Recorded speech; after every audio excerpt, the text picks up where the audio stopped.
दासा छोटे सावने कौन धरेला नासा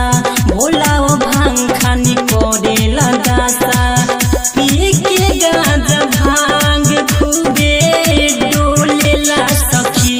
भतार मोर सपनों में बोलबम बोलेला सखी भतार मोर सपनों में बोलबम बोलेला सखी डीजे अमित तिवारी भतार मोर सपनों में बोलबम बोलेला सखी बोलो बोलो बाबा महेंद्रनाथ की। भतार मोर सपनों में बोलबम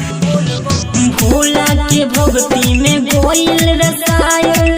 कुछ न एकरा सुहाला हो नून ही तेल से खेला करेला लहसुन प्याजो न खाला हो लहसुन प्याजो न खाला हो भोला के भक्ति में गोइल रसायल कुछ न एकरा बुझाला हो नून ही तेल से खेला करेला लहसुन प्याजो न खाला हो जाने कौन मन में मिसरी भूलेला सखी भतार मोर सपनों में बोलबम बोलेला सखी भतार मोर सपनों में बोलबम बोलेला सखी डीजे अमित तिवारी भतार मोर